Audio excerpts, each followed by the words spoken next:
ذکر فرما دیا، جس سے یہ ایک فضیلت بھی ظاہر ہو رہی ہے نماز کی، اور دوسری کیا ہے، نماز کا طریقہ بھی آپ کو معلوم ہو رہا ہے حدیث پاک کے ذریعے۔ لیکن آپ کے سامنے نماز کا مکمل طریقہ جو آپ کے سامنے ہے وہ پیش کر دوں، اس کے بعد میں آرام سے اسی میں مسائل کو بیان کرتا رہا۔ دیکھیے نماز کا طریقہ ہے، سب سے پہلے کہ انسان کیا کرے، وضو، یعنی جس طریقے سے میں نے وضو کا طریقہ آپ کو بتایا تھا اس طریقے سے آپ کیا کریں، وضو کر لیں، اور وضو دونوں پاؤں کے پنجوں میں 4 انگلی کا فاصلہ کر کے کھڑے ہو جائے۔ وضو کرنے کے بعد جب مصلی پر آئے تو مصلی پر آنے کے بعد جو دعائیں انی وجہت وجہ الذی فطر السماوات والارض حنیفا وما انا من المشرکین، یہ سنت ہے، مستحب ہے، اگر کوئی نہیں بھی پڑھ رہا ہے تو کوئی حرج کی بات نہیں ہے، یہ مصلی پہ آنے کے بعد۔ وضو کر کے انسان جب مصلی پر آیا اور مصلی پر آنے کے بعد کھڑا ہونے کا طریقہ کیا ہے کہ دونوں پاؤں کے درمیان 4 انگل کا فاصلہ، ایسا نہیں کہ بالکل تیر جائے، کیونکہ میں نے آپ کو بتایا تھا کہ سرکش گھوڑوں کی طرح نماز نہ پڑھو، کیونکہ مسلم شریف کی حدیث پاک میں کہ آپ بعض لوگ کیا کرتے ہیں کہ بعض لوگ یہ حدیثیں پیش کرتے ہیں کہ اللہ کے نبی نے فرمایا کہ ایک دوسرے کے ساتھ لگ کر نماز پڑھو۔ تو اب لگ کر بتائیے، اب لگ کر جب ہم بولتے ہیں کہ ایک دوسرے کے ساتھ لگ کر نماز پڑھو تو کہتے ہیں کہ پیر پھیلا دو، یہ پیر اس کو لگاؤ، یہ پیر اس کو لگاؤ۔ یہ کہاں لگنے کا جو مطلب بیان کیا ہے کہ ایک دوسرے کے ساتھ لگ کر نماز پڑھو، کہ بالکل جب آپ نارملی طور پہ کھڑے ہوتے ہیں تو آپ کا کاندھا ایک دوسرے کے کاندھے کو ٹچ ہو، پیر ٹچ نہ ہو، کاندھا ٹچ ہو، کیونکہ سامنے سے پیچھے سے آنے والا اگر پھیلا کر کے پڑھیں گے نماز تو پتہ نہیں وہ دیکھ کر کے کیا سمجھے گا کہ نماز کے لیے ٹھہرا ہے یا کچھ بھی کرنے کے لیے ٹھہرا ہے۔ تو نماز جو ہے وہ سکون و اطمینان کے ساتھ نماز ہے۔ اور آپ ایک بات بتاؤ، اگر کوئی آپ کا لڑکا آپ کے سامنے پیر پھیلا کر کے باپ کے سامنے ٹھہرا رہے گا تو باپ کہے گا یہ بہت بڑا بدتمیز ہے۔ ادب کس میں ہے؟ بالکل ادب و احترام کے ساتھ سر جھکا کر کے ایک باپ کے سامنے ٹھہرے، یہی تو ادب ہے۔ اور نماز سراپا ادب، نماز کیا ہے؟ سراپا ادب کا نام ہے۔ اور ادب آپ کسی اپنے باپ کے سامنے ظاہر نہیں کر رہے ہیں بلکہ اللہ پاک کے سامنے ظاہر کر رہے ہیں۔ تو ادب اس میں ہے کہ آپ بالکل عاجزی اور انکساری کے ساتھ ٹھہرا کرو۔ جب عاجزی ہوگی، انکساری ہوگی، اللہ کے نبی صلی اللہ علیہ وسلم ارشاد فرماتے ہیں کہ جس بندے کے اندر دنیا میں جتنی عاجزی ہوگی، کل قیامت کے دن اس بندے کا کاندھا اتنا ہی اوپر بلند ہوگا، اور اللہ فخر سے کہے گا کہ یہ وہی بندہ ہے جو دنیا میں عاجزی سے اپنا سر جھکاتا تھا، میں نے اس کو سر کے اوپر اس لیے تاج پہنایا کہ فرشتے بھی دیکھ کر کہے مولا یہ تیرا کون بندہ ہے جو تو اتنے سر والے تاج والے کو پہنایا ہے۔ تو اللہ کہے گا اے فرشتے، تو اپنی عاجزی پہ فخر کرتا تھا نا، یہ وہی امت محمدیہ ہے جو دنیا میں عاجزی کے ساتھ میرے سامنے جھکا کرتا تھا، آج میں نے اس کو یہ تاج پہنایا۔ تو عاجزی کس میں ہے آپ خود تصور کریں، کیونکہ آپ عقل والے، آپ سمجھدار ہیں۔ میں کیا بولوں؟ اگر عاجزی آپ کو پیر پھیلانے میں لگتی ہے تو میں بولتا ہوں پیر پھیلا دو، لیکن اگر عاجزی آپ کو سیدھا ٹھہر کر کے کرنا لگتی ہے آپ عاجزی سے۔ تو فرمایا کہ 4 انگلیوں کے فاصلے پر کیا کرے، اس کے بعد دونوں ہاتھ کو کان کی لو تک اٹھائے۔ اب لو کر بالکل ایسے نہیں، انگلیوں کو پھیلائے بھی نہیں اور انگلیوں کو ایسا موڑے بھی نہیں، آپ نارملی کیسا ہاتھ رکھتے ہیں اور قبلے کی جانب ہوئی ہتھیلی جو قبلے کی جانب۔ بعض لوگ کیا کرتے ہیں ایک دم جلدی سے، اللہ کے نبی نے فرمایا جلدی کی نماز دوبارہ پڑھنا ہے، جلدی نہیں بالکل آرام اور اطمینان سے، ٹھیک ہے۔ ہاتھ لگانا یعنی یہ کان کی لو کو لگنا واجب اور فرض نہیں ہے، اگر لگ گیا تو اطمینان ہو جاتا ہے آدمی کو کہ میرا ہاتھ کان تک پہنچا ہے، واجب اور فرض نہیں بلکہ دونوں کان کی لو تک سیدھا ایک دم لے جائے، اور کیا ہو یہ جو انگوٹھا ہو نا چھو لے تاکہ آپ کا اطمینان دلی سکون مل جائے۔ اور اس کے بعد اپنی ہاتھ کو اللہ اکبر کہتا ہوا یہ جو ہاتھ ہے اس ہاتھ کی 3 انگلیوں کو اس پر رکھے اور یہ انگوٹھے سے اس کو کیا ہے پکڑ لے اور اس کو اس سے پکڑ لے گدی کر، تاکہ کیا ہے یہ سیدھا ایک دم بالکل لیتا ہوا جائے، اور جانے کے بعد اپنے دونوں ہاتھ کو ناف کے نیچے باندھ لے، ناف کے نیچے باندھ لے، اور اس میں بہت ساری احادیث مبارکہ ہے ناف کے نیچے باندھنے کی۔ امام اعظم کے نزدیک ناف کے نیچے ہاتھ کو باندھنا ہے، اور امام شافعی رحمۃ اللہ تعالی علیہ کے نزدیک ناف کے اوپر باندھنا ہے۔ امام شافعی رحمۃ اللہ علیہ کے نزدیک ناف کے اوپر باندھنا ہے، اور امام مالک اور امام احمد بن حنبل کے نزدیک بھی ناف کے اوپر باندھنا ہے۔ اور میں نے اس سے پہلے بنایا تھا چاروں امام میں سے کسی کے نزدیک بھی سینے کے اوپر ہاتھ باندھنا مردوں کے لیے جائز نہیں ہے۔ یہ جو سینے کے اوپر ہاتھ باندھنا ہے یہ عورتوں کا طریقہ ہے۔ کیوں؟ اس لیے کہ جائے دیکھیے جو حدیث ہم پر پیش کرتے ہیں، میں اس لیے بتا دے رہا ہوں تاکہ آپ کو مسئلہ اور معلوم ہو۔ حضرت عائشہ رضی اللہ تعالیٰ عنہ نبی کریم صلی اللہ علیہ وسلم کی بارگاہ میں گئی اور کہا یا رسول اللہ نماز کا طریقہ بتائیے، نماز کا طریقہ بتائیے۔ میرے پاس اگر مرد آئے گا تو میں مرد کے نماز کا طریقہ بتاؤں گا یا عورت کے نماز کا طریقہ بتاؤں گا؟ مرد ہی کا نا۔ اگر میں عورت کے اجتماع میں تقریر کر رہا ہوں نماز کے بیان میں، تو کیا میں وہاں پہ مرد کا طریقہ بتاؤں گا کہ عورت کا بتاؤں گا؟ تو حضرت عائشہ رضی اللہ تعالیٰ عنہ نبی کی بارگاہ میں جا کر پوچھ رہی یا رسول اللہ نماز کا طریقہ بتائیے۔ تو اب ذرا یہ بتائیے کہ نبی کریم جو ساری کائنات کے دلوں کا راز جانتے ہیں، وہ تو دیکھ لیے ہوں گے کہ حضرت عائشہ اپنے نماز کے طریقے کی بات پوچھ رہی ہوگی یا عورتوں کی نماز کے طریقے کی بات پوچھ رہی ہوگی۔ تو نبی کریم صلی اللہ علیہ وسلم نے نماز کا طریقہ یہ بتایا کہ اپنے ہاتھ کو اٹھاؤ بالکل یہاں، اور اٹھانے کے بعد سینے پہ باندھ لو۔ کیوں؟ اس لیے کہ جب تم سینے پہ باندھو گے تو تمہارا پردہ ہو جائے گا، پردہ ہو جائے۔ اب اس حدیث کو لے کر یہ کہتے ہیں کہ سینے پہ ہاتھ باندھنا، سینے پر ہاتھ باندھنا۔ اب ذرا بتائیے یہ کم علمی ہے یا اور کیا نہیں بولی؟ اگر ایسا ہوتا تو ایک صحابہ کرام کا عمل، میں اعلان چیلنج کرتا ہوں کیونکہ یہ یوٹیوب پہ بھی آ رہا ہے، ایک صحابہ کرام کا ایسا عمل بتاؤ کہ صحابہ کرام نے اپنے ہاتھوں کو سینے پہ باندھا، جو کہ سب سے زیادہ اگر کسی نے حدیث کو سمجھا ہے تو وہ صحابہ کرام کی ذات نے سمجھی۔ لہذا معلوم ہوا۔ اب یہ بتائیے حضرت امام اعظم فرماتے ہیں کہ ناف کے نیچے باندھنے کی وجہ کیا ہے، یعنی جو اور حضور اکرم صلی اللہ علیہ وسلم سے ناف کے نیچے بھی ہے ناف کے اوپر بھی ہے باندھنا ہے، لیکن ہم ایک ساتھ دونوں حدیث پہ عمل نہیں کر سکتے، اسی لیے ہم امام کو فالو کرتے ہیں تاکہ کیا ہے ان کی وجہ سے ہمیں جنت مل جائے۔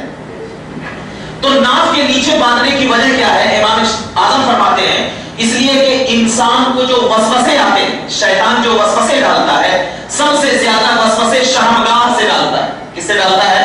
شرمگاہ سے۔ شرمگاہ سے وسوسے آ کر کے یہاں پر آتا ہے بامبے میں۔ تو اگر اللہ اکبر کہہ کر انسان ناف کے نیچے ہاتھ کو باندھ لیتا ہے تو وہ وسوسے وہیں پہ بند جاتا ہے، وہیں پر کیا ہو جاتا ہے؟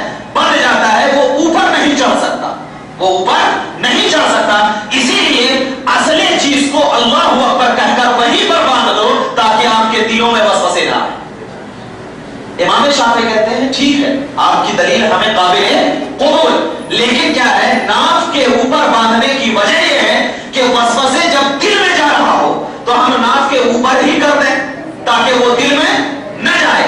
اگر دیکھا جائے تو دونوں کی دلیل بالکل اپنی اپنی جگہ بالکل صحیح، کیونکہ دونوں کا حمل کیا ہے؟ محمل کیا ہے؟ وسوسے کو روکنا۔ تو اگر ناف کے نیچے باندھ رہے ہیں تو بھی وسوسے رک رہیں گے، ناف کے اوپر باندھ رہے ہیں پھر بھی وسوسے رک رہے ہیں۔ تو لہذا اسی لیے علماء کرام نے فرمایا کہ اگر کوئی امام اعظم کا ماننے والا ہے تو وہ ناف کے نیچے باندھے، اور امام شافعی کا ماننے والا ہے تو ناف کے اوپر باندھے، دونوں میں کوئی حرج نہیں۔ لیکن اگر کوئی غیر مقلد ہے تو ہم اگر وہ سینے پہ باندھ رہا ہے تو ہم اس سے پوچھیں گے کہ یہ ناف کے اوپر والی حدیث کو کیوں چھوڑا یا ناف کے نیچے والی حدیث کو کیوں چھوڑا؟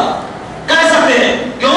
اسی لیے تو ہم اماموں کے پیچھے جاتے ہیں تاکہ ان اماموں نے حدیث پاک کو صحیح طریقے سے پرکھا ہے، جانا ہے اور سمجھ کر کے مسئلہ نکال کے ہم لوگوں کے لیے آسان فرما دیا ہے تاکہ ہم لوگ ان امام کو فالو کرتے ہوئے ہم ان حدیثوں پہ عمل کرتے ہیں۔ ایک تو ناف کے نیچے باندھنے کے بعد اس کے بعد جب ہو جائے تو سبحانک اللہم و بحمدک و تبارک اسمک و تعالی جدک و لا الہ غیرک، اتنا پڑھیں ثنا، جس کو ثنا کہتے ہیں۔ اور ثنا پڑھنے کے بعد پھر تعوذ پڑھیں، یعنی اعوذ باللہ من الشیطان الرجیم۔ اس کے بعد بسم اللہ الرحمن الرحیم پڑھیں، اور ان تمام کو آہستہ پڑھیں، اگرچہ امام ہو یا مقتدی ہو، اور ان تینوں کو کیا کریں؟ آہستہ پڑھیں۔ اس کے بعد اگر امام ہے تو امام کیا ہے؟ سورت یعنی سورہ فاتحہ پڑھے زور سے اگر جہری نماز ہے، اور اس کے بعد سورہ فاتحہ پڑھنے کے بعد جب امام دیکھنا اب آ گیا سورہ فاتحہ پڑھنے کے بعد جب امام کیا کریں وَلَضَّالِّينَ غیر المغضوب علیہم وَلَضَّالِّينَ کہیں تو تمام مقتدی کیا کرے آمین کہیں. لیکن امام اعظم رحمت اللہ تعالی علیہ کے نزدیک آمین آہستہ کہنا ہے. امام اعظم ابو حنیفہ کے نزدیک کیا ہے آمین کو کیا کہنا ہے آہستہ کہنا ہے. اور امام شافعی کے نزدیک آمین کو زور سے کہنا ہے. ذہن میں رکھیے گا مسائل ہے اسی لیے میں دونوں امام کی بات کر رہا ہوں تاکہ آپ کو یہ نہیں معلوم ہے کہ اپنی بات بول کر کے چلے گئے. نہیں, امام شافعی کے نزدیک زور سے کہنا ہے اور امام اعظم کے نزدیک آہستہ کہنا ہے. سب سے پہلے امام اعظم کی دلیل آپ سن لیں کیونکہ ہم لوگ حنفی ہیں. امام اعظم کہتے ہیں جو میں نے ابھی حدیث پڑھی, کیا حدیث پڑھی کہ جس کی آمین فرشتوں کی آمین کی طرح ہو جاتی ہے اللہ اس کو اگلے گناہ معاف کر دیتا ہے. اب ذرا بتائیے آپ کی کانیں فرشتوں کی آمین کو سنتی ہے نہیں سنتی ہے نا. مطلب یہ ہے کہ آپ کو سمجھ میں نہیں آتا کہ فرشتے آمین کہیں یا نہیں کہیں, یہی تو ہے نا, نہیں کہیں یا نہیں کہیں. تو جب فرشتوں کی آمین کی طرح آپ کی آمین ہوگی اور فرشتوں کی آمین کی طرح آپ کی آمین اسی صورت میں ہوگی جب آمین آہستہ کہیں گے کیونکہ فرشتے بھی آمین آہستہ کہتے ہیں, تو مؤذن اسی صورت میں ہوگی جب آپ آہستہ کہیں گے. تو لہٰذا آہستہ کہنا کیا ہے آپ کے لیے ایک تو یہ دلیل. دوسری دلیل یہ ہے کہ اللہ کے نبی نے فرمایا کہ جب امام غیر المغضوب علیہم ولا کہے تب آمین کہو, تب آمین کہو. تو مطلب یہ ہے کہ امام ولا کہے, مطلب آپ کو معلوم نہیں ہے کہ امام آمین کہے گا یا نہیں کہے گا.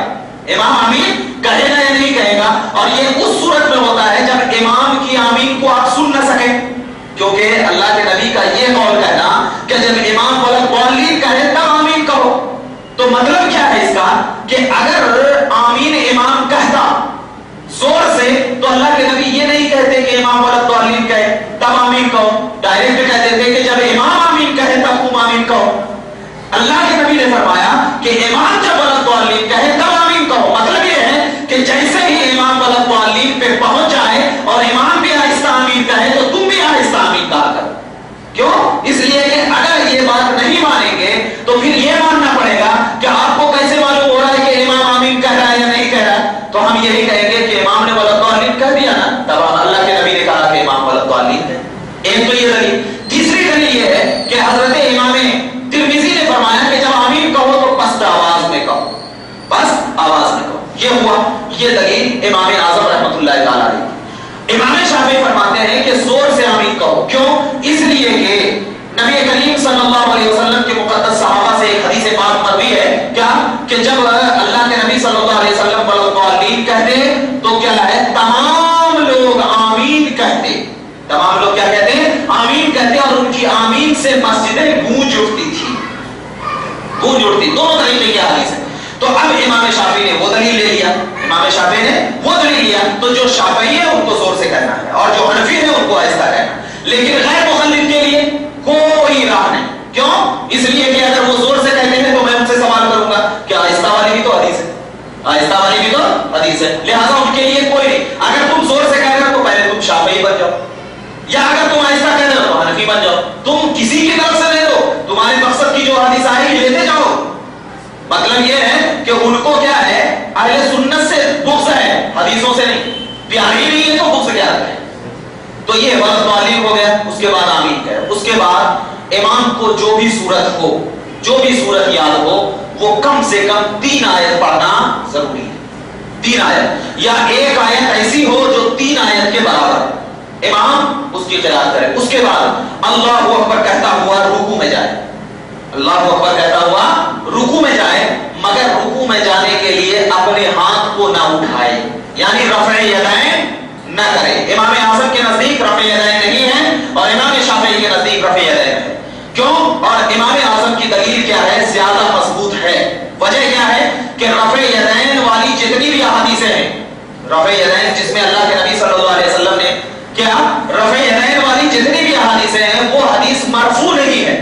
مرفوع کا مطلب یعنی اس کی سند نبی کریم صلی اللہ علیہ وسلم تک نہیں پہنچتی ہے, بلکہ جس کی سند ہے اس کی سند صرف اور صرف صحابہ کرام تک پہنچتی ہے. اور بغیر رفع یدین والی جتنی احادیث ہیں اس کی سند نبی کریم صلی اللہ علیہ وسلم تک پہنچتی ہے. اور جب سند کے اعتبار سے حدیث مرفوع اور موقوف کا ٹکراؤ ہوا کرتا ہے نا, تو تمام علماء کرام کا اس بات پر اتفاق سے موقوف کو چھوڑ دیا جائے. مگر امام شافعی نے لیا ہے. تو معلوم بھی ہے کہ اگر کوئی علماء حدیث کو چھان بین میں غلطی بھی کر رہا ہو تو اس کے لیے ایک ثواب ہے, اور کوئی اگر صحیح بھی ہو تو اس کے لیے 2 ثواب ہے. تو اگر ہم یہ نہیں کہہ سکتے کہ کون غلطی پہ ہے کون صحیح پہ, جو بھی صحیح ہو ہم جن کے پیچھے بھی جائیں گے ثواب تو ہمارا مقدر ہے, ثواب تو ہمارا مقدر ہے. رفع یدین نہ کریں. اور حدیث پاک میں فرمایا گیا کہ تم اپنی نماز کو سرکش گھوڑوں کی طرح نہ پڑھو بلکہ سکون اور اطمینان کے ساتھ پڑھو. اور سکون اور اطمینان یہ ہے کہ آرام سے رکوع کرو, آرام سے سجدہ کرو. تیسری بات یہ ہے کہ جب رکوع میں جائے تو کم سے کم 3 مرتبہ سبحان ربی العظیم کہے, سبحان ربی العظیم کہے. اور امام کے رکوع کرنے کے بعد مقتدی رکوع کرے. اگر کسی شخص نے امام کے رکوع میں جانے سے پہلے مقتدی چلا گیا تو اس کی نماز باطل ہو گئی, ٹوٹ گیا. یعنی ہر ایک عمل میں چاہے امام سے پہلے اگر کوئی شخص کچھ بھی عمل کر لیا, کوئی بھی عمل کر لیا تو اس کی نماز ٹوٹ جائے گی, چاہے وہ ادنا سا بھی عمل کیوں نہ ہو. یعنی سجدے میں سر اٹھانے سے پہلے اگر اس نے پہلے اٹھا لیا تو نماز ٹوٹ جائے. ایک دوسری چیز یہ ہے کہ اگر کوئی مقتدی امام قرات کر رہا ہے اور امام کے قرات کے ساتھ ساتھ مقتدی بھی قرات کر رہا ہے تو اس کی نماز نہیں ہوگی, اس کی نماز نہیں ہوگی. کیوں؟ اس لیے کہ امام کی قرات ہی مقتدی کی قرات ہوا کرتی ہے. میں نے اس سے پہلے حدیث پاک بیان کیا تھا کہ امام کی قرات بھی مقتدی کی قرات ہو. کم سے کم 3 مرتبہ سبحان ربی العظیم کہنا چاہیے, اور 5 7 9 10 11 جتنے بھی ہو, اگر امام ہے تو 3 ہی مرتبہ میں اٹھ جائے. کیونکہ کیا ہے, کچھ بوڑھے بھی رہتے ہیں, ان کو پریشانی ہوتی ہے تو ان کے اعتبار سے نماز پڑھائی جائے. کیونکہ اللہ کے نبی صلی اللہ علیہ وسلم کی بارگاہ میں ایک صحابہ کرام نے یہ شکایت عرض کیا, یا رسول اللہ ہم کام دام کر کے عشاء کی نماز میں مسجد میں حاضر ہوتے ہیں, اور صحابہ کرام عبد الرحمن بن عوف جو بہترین قاری تھے, ہم ان کے پیچھے نماز پڑھتے ہیں تو لمبی قرات کرتے ہیں. تو اللہ کے نبی صلی اللہ علیہ وسلم نے ارشاد فرمایا, اے عبد الرحمن ان کی اعتبار سے تم نماز پڑھایا کرو, کیونکہ ہو سکتا ہے کہ یہ ابھی مسجد میں آ رہا ہو, تمہاری رفیع قرات کی وجہ سے مسجد آنا چھوڑ دے. تو ہم کو بھی چاہیے اگر کوئی امام ہے تو بوڑھوں کے اعتبار سے کیا ہے, ان کو کیا ہے بالکل آرام سے چھوٹی سورت یا کچھ بھی ہو نماز پڑھاؤ. صرف زیادہ سے زیادہ تھوڑی آیت کیا ہے فجر کی نماز میں زیادتی کرو, ورنہ کیا ہے بالکل مختصر سورت پڑھانی چاہیے, تاکہ کچھ بوڑھے بھی رہتے ہیں, کچھ کیا ہے بچے جوان بھی رہتے ہیں. تو جوان تو برداشت کر سکتے ہیں, لیکن بوڑھوں میں کیا ہے تکلیف ہو جایا کرتی ہے, تو اس کے اعتبار سے نماز پڑھانی چاہیے. اب جب سمی اللہ لمن حمیدہ کہے امام تو کیا ہے ربنا ولک الحمد, یہ بھی آہستہ کہے. آج ہماری مسجدوں میں زور سے کہا جاتا ہے, یہ بھی آہستہ کہنا ہے, یعنی ربنا ولک الحمد یہ بھی آہستہ کہنا ہے, آمین بھی آہستہ کہنا ہے. اس کے بعد امام اللہ اکبر کہتے ہوئے سجدے میں جائے. سجدے میں جانے کا طریقہ یہ ہے کہ سب سے پہلے اپنے دونوں گھٹنے کو زمین پر گرائے. آج ہمارا کیا ہے, بسا اوقات ہم پیر کو رکھ دیتے ہیں, اس کے بعد ہاتھ کو رکھ دیتے ہیں, اور اس کے بعد ہم گھٹنے کو رکھتے ہیں. نہیں, سب سے پہلے کیا کریں, اپنے گھٹنے کو رکھیں, اور گھٹنے کو رکھنے کے بعد ہاتھ کو, ناک کو اور پیشانی کو رکھے, اور ناک اور پیشانی کا جو چہرہ ہے نا دونوں ہاتھوں کے بیچ میں رکھے, دونوں ہاتھوں کو بیچ میں رکھے, اور اس دونوں کوہنیوں کو زمین پر نہ لگائے, ٹیک نہ لگائے, یا دونوں کوہنیوں کو اس کے پسلی میں بھی ٹیک نہ لگائے, بلکہ کیا ہے بالکل دونوں ہاتھوں کو زمین پر رکھنے کے بعد دونوں ہاتھوں کے بیچ میں اپنے چہرے اور پیشانی کو رکھے. تو دونوں ہاتھوں کو بالکل کھلا رکھے, اور پیٹ کو جان سے بھی کھلا رکھے, اتنا کھلا رکھے کہ ایک چھوٹی بکری کا بچہ آپ کے پیٹ کے اندر سے گزر جائے. کیونکہ اللہ کے نبی صلی اللہ علیہ وسلم نے ارشاد فرمایا کہ ایسے جانوروں کی طرح نماز نہ پڑھو جیسے کہ جانور زمین سے چپکے ہوئے رہتے ہیں, چپکے ہوئے رہتے ہیں. آج ہمارا مقصد یہ, آج ہمارا معاملہ یہ کہ کچھ ہمارے نوجوان بچے کیا ہے زمین پہ ہاتھ کو رکھ دیتے ہیں, یا کچھ ادھر کر دیتے ہیں, یا کچھ اتنا پھیلا دیتے ہیں. نہیں, بالکل آرام سے اتنا ہی کہ دوسروں کو بھی تکلیف نہ ہو. اور سجدے کی حالت میں کم سے کم 3 مرتبہ سبحان ربی الاعلیٰ ہے. پھر اس کے بعد اٹھ کر کے بیٹھے اور اپنے دونوں ہاتھوں کو دونوں گھٹنوں پر رکھے, پھیلائے بھی نہیں, موڑے بھی نہیں, بالکل آرام سے. اور اس کے بعد سکون سے بیٹھنے کے بعد دوسرا سجدہ کرے. اس کے بعد سجدے سے اٹھ کر کھڑا ہو جائے, اور جس طرح پہلی رکعت اس نے مکمل کیا تھا اسی طریقے سے کیا ہے دوسری رکعت مکمل کرے. لیکن پہلی رکعت میں جو اس نے ثنا پڑھی تھی اور تعوذ پڑھا تھا, یعنی اعوذ باللہ من الشیطان الرجیم, دوسری رکعت میں نہ ثنا پڑھے اور نہ تعوذ پڑھے, بلکہ بسم اللہ الرحمن الرحیم آہستہ سے کہہ کر کے قرات کو شروع کر. یہ 2 رکعت مکمل ہو گئی.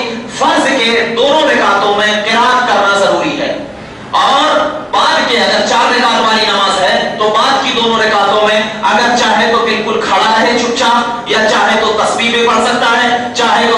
پڑھ سکتا ہے، کوئی ضروری نہیں ہے، خاموشی سے کھڑا بھی رہے اور رکوع اور سجدہ کر لے تو نماز ہو جائے گی۔ اگر تسبیح و تحلیل یعنی سبحان اللہ وغیرہ کچھ بھی بول دے تو اس سے بھی نماز ہو جائے گی، یا چاہے تو قرات بھی کر لے اس سے بھی نماز ہو جائے گی 4 رکعت والی فرض کی نمازوں میں۔ پہلی 2 رکعتوں میں قرات واجب، بعد کی 2 رکعتوں میں قرات واجب نہیں ہے۔ لیکن اگر کوئی شخص نفل نماز پڑھ رہا ہے تو نفل کی 4 رکعتوں میں قرات کرنا واجب ہے، ضروری ہے۔ نفل کی اور فرض کی رکعتوں میں قرات کرنا واجب نہیں ہے۔ یہ نماز کا کیا ہے؟ مکمل طریقہ ہو گیا۔ نماز کے قاعدے اولا میں جب بیٹھے تو سب سے پہلے بیٹھنے کے بعد کیا پڑھے؟ التحیات للہ والصلوات والطیبات والسلام علیک ایھا النبی والسلام علینا وعلی عباد اللہ الصالحین۔ یہ پورا پڑھنے کے بعد اس کے بعد کیا کرے؟ اشہد ان لا الہ الا اللہ، اشہد ان لا الہ الا اللہ اور اشہد ان محمد رسول اللہ عبدہ ورسولہ، اتنا پڑھے۔ تو مسئلہ یہ ہے کہ جب اشہد اللہ یعنی لا پر کیا کریں؟ انگلی کو بالکل کھڑا کریں۔ کس طریقے سے کھڑا کریں؟ یہ جو انگلی ہے، یہ بیچ کی انگلی اور انگوٹھا، ان دونوں کو اس طریقے سے ملائیں اور یہ دونوں انگلی کو ہتھیلی سے ملائیں، یہ دونوں انگلی کو ہتھیلی سے ملائیں اور اس کے بعد اشہد اللہ کر لیں۔ اس کے بعد جب الا اللہ آئے تو اپنے پورے انگلیوں کو چھوڑ دیں۔ اشہد اللہ پر انگلی کو اٹھائیں اور الا پر کیا کریں؟ گرا دیں۔ بعض غیر مقلد لوگ کیا کرتے ہیں؟ ایسے ایسے کرتے رہتے ہیں، اس طریقے سے کرتے رہتے ہیں۔ مسلم اور ترمذی شریف کی حدیث پاک میں اللہ کے نبی صلی اللہ علیہ وسلم نے ارشاد فرمایا کہ جب تم اللہ کے لیے گواہی دو تو اپنی شہادت کی انگلی کو کسی کی طرف کرو۔ کیا کرو؟ شہادت کی انگلی کو کسی کی طرف کرو۔ آپ کو میں ایک مثال دیتا ہوں، اگر تو نے، کرتے ہیں بولتے ہیں اگر تو نے یہ کام نہیں کیا، گرا دیتے۔ مطلب اگر کسی کو ڈانٹنا ہے تو کیا کرتے؟ انگلی کو اٹھا۔ تو وہی اشہد اللہ، میں گواہی دیتا ہوں کہ نہیں ہے، میں گواہی دیتا ہوں نہیں ہے، الا اللہ، سوائے اللہ کی، سوائے اللہ۔ اب ذرا بتائیے اور ایک حدیث پاک، دوسری حدیث پاک اللہ کے نبی صلی اللہ علیہ وسلم، ترمذی اور مسلم میں یہ حدیث موجود ہے، اللہ کے نبی صلی اللہ علیہ وسلم نے فرمایا کہ جب تم اللہ کے لیے گواہی دو تو اشہدو پر انگلی کو اٹھائے اور اللہ پر گرا دو۔ اشہدو پر لا پر انگلی کو اٹھاؤ اور اللہ پر کیا کر دو؟ گرا دو۔ اور اسی حدیث کو لیتے ہوئے امام اعظم رحمۃ اللہ تعالی علیہ نے کیا فرمایا کہ کیا کرو؟ لا پر انگلی کو اٹھاؤ اور اللہ پر کیا کر دو؟ گرا دو۔ یہ جو ایسے ایسے کرتے ہیں پتہ نہیں اس کا تو کوئی ثبوت ہی نہیں ملتا، کوئی ثبوت ہی نہیں ملتا۔ اس پر میری پوری مکمل ویڈیو آدھا گھنٹے کی ہے، یعنی اللہ پر انگلی اٹھانا اور اللہ پر گرانا۔ اگر آپ کو چاہیے تو آپ کیا ہے توحیدcenter.org پہ یوٹیوب پہ آپ دیکھ سکتے ہیں، اس میں پوری بحث ہے۔ اس میں بحث کرنا اس لیے نہیں ہے کہ آگے بتانا ہے، تو آپ بتانا یہ چلو کہ اللہ پر کیا کریں؟ لا پر اڑائے اور اللہ پر گرا دے۔ اس کے بعد کیا کریں؟ اگر پہلی 2 رکعت ہے، 4 رکعت والی نماز ہے تو یہی پڑھ کر کھڑا ہو جائے، لیکن اگر 2 ہی رکعت والی نماز پڑھ رہے ہیں تو کیا ہونا چاہیے؟ اس کے بعد درود ابراہیم پڑھیں، اللہم صلی علی محمد وعلی آل محمد کما صلیت علی ابراہیم وعلی آل ابراہیم انک حمید مجید واللہم بارک علی محمد وعلی آل محمد کما بارکت علی ابراہیم۔ تو اب یہ درود پڑھنا، درود پڑھنے کے بعد جو بھی دعائیں ہیں، جو بھی دعائیں جیسے کہ دعائیں معذورہ ہوا کرتی ہے، کیا ہے؟ اللہم انی ظلمت نفسی ظلما کثیرا، یعنی جو دعائیں حدیث اور قرآن سے ثابت ہو وہی دعائیں پڑھیں، اپنی زبان سے دعائیں نہ کریں، یعنی یہ اللہ مجھے بخش دے، فلاں کر دے، ایسا کر دے، اپنی زبان سے دعائیں نہ کریں، جو دعائیں قرآن و حدیث میں ہیں وہی کریں۔ اب آئیے یہاں پر ایک مسئلہ ہے، مسئلہ یہ ہے کہ جب ہم التحیات پڑھتے ہیں، التحیات پڑھنے کے بعد کیا؟ التحیات للہ، یعنی تحیتیں، سلامیں کس کے لیے ہے؟ اللہ کے لیے۔ والصلوات للہ، اور رحمتیں بھی، برکتیں بھی کس کے لیے ہے؟ اللہ کے لیے۔ تحیات للہ والصلوات والطیبات، جتنی بھی جسمانی عبادتیں ہیں، جتنی بھی مالی عبادتیں ہیں، سب اللہ کے لیے۔ یہ تحیات پڑھنے کے بعد ہم یہ کہہ رہے ہیں درود ابراہیم پڑھنے کا ذکر ہے۔ اب جب امام غزالی رحمۃ اللہ تعالی علیہ ارشاد فرماتے ہیں کہ جب السلام علیکہ ایھا النبی کا، یعنی یہ جو مسئلہ ہے دیکھنا ذرا، مجدد ہیں اپنے وقت کے، 5ویں صدی کے مجدد ہیں، اور جن کو علماء نے صوفی کہا ہے، اور صوفی کے ساتھ آج جو سائنس ہم پڑھتے ہیں نا، سائنس، یہ کسی انگریزوں کی دین نہیں ہے بلکہ امام غزالی رحمۃ اللہ تعالی علیہ کی دین ہے۔ انہوں نے اس وقت عربی اور فارسی میں سائنس لکھا تھا، تو آج کل کے انگریزوں نے وہی دیکھ کر کے سائنس سبجیکٹ تیار کیا۔ امام غزالی فرماتے ہیں کہ جب کوئی بندہ السلام علیکہ ایھا نبی کا ہو تو تصور یہ رکھو کہ نبی کریم صلی اللہ علیہ وسلم ہمارے سامنے موجود ہیں. کیا تصور رکھنا چاہیے کہ جب السلام علیکہ ایھا نبی کا ہو تو یہ تصور رکھو کہ نبی ہمارے سامنے موجود ہیں اور ہمارے سلام کو سن رہے ہیں اور اس کا جواب عطا فرما رہے ہیں. اب ذرا دیکھنا دور و نزدیک کے سننے والے ہوگا اسی قول کو اعلیٰ حضرت فاضل بریلوی نے اسی قول کو لیا کہ چاہے دور ہو چاہے نزدیک ہو تو دور و نزدیک کے سننے والے کو ارے ہمارے لیے دور ہے وہ لیکن ان کے لیے تو ہم نزدیک ہیں. ان کے لیے تو ہم نزدیک ہیں. کیوں؟ اس لیے کہ کوئی بتا سکتا ہے کہ اللہ تبارک و تعالیٰ کتنا میل دور ہے؟ بتا سکتا نہیں بتا سکتا نا. لیکن عقیدہ یہ ہونا چاہیے کہ اگر ہم پروردگار عالم کو اس مسجد سے پکاریں تو ہماری آواز کو سنتا ہے. کیوں؟ النبی اولی بالمؤمنین من انفسہم. نبی کیا ہے؟ مومن کے رگوں سے بھی زیادہ قریب ہے. تو امام غزالی فرماتے ہیں کہ اگر کوئی السلام علیکہ ایھا نبی کہے تو کیا تصور نماز میں اگر کہہ رہا السلام علیکہ تو تصور یہ ہو کہ نبی ہمارے سامنے موجود ہیں اور جب سامنے موجود ہوگا تو خیال بھی آئے گا. جب سامنے موجود ہوگا تو نبی کا خیال بھی آئے گا, تصور بھی آئے گا, نبی کا حلیہ بھی آئے گا. اور جس کی آنکھیں کھلی ہوگی تو غوث اعظم سے پوچھ کہ غوث اعظم نے کہا کہ جب میں نبی کریم صلی اللہ علیہ وسلم کو دل سے پکارا کرتا تھا میں نبی کا دیدار کر لیا کرتا تھا. تو اب ذرا بتاؤ کہ غوث اعظم رضی اللہ تعالیٰ عنہ جب نماز پڑھتے ہوں گے تو یہ تصور تو رکھتے ہوں گے کہ نبی ہمارے سامنے ہے. اور جب تصور رکھتے ہوں گے تو خیال بھی آتا ہوگا, تصور رکھتے ہوں گے تو نبی کی یاد بھی آتی ہوگی. تو مطلب یہ ہے کہ امام غزالی اور آج سے 1400 سال پہلے جتنے بھی علماء کرام ان کا تو یہ عقیدہ ہے کہ نماز اگر پڑھ رہے ہو تو نماز میں نبی کا خیال آ جائے. ان کا عقیدہ تھا. لیکن آج کل کے علماء کرام کا اپنی کتابوں میں چھاپ چکے ہیں کہ اگر نماز میں نبی کا خیال آ جائے تو نماز نہیں ہوگی. اب ذرا بتاؤ کہ ہم ان علماء اور ان حدیثوں کے خلاف ہوں گے جس میں نبی کریم نے یہ عقیدہ بتایا؟ نہیں ہو سکتے نا. تو لہٰذا ہمیں چاہیے کہ ہم نماز اس طریقے سے پڑھیں کہ ہم نماز میں نبی کا خیال آئے, نماز میں نبی کا تصور آئے. کیونکہ جب نماز میں نبی کا خیال اور نبی کا تصور آئے گا تو ہمارے لیے نمازیں بھی قبول ہوگی اور نمازیں ہمارے لیے مکمل.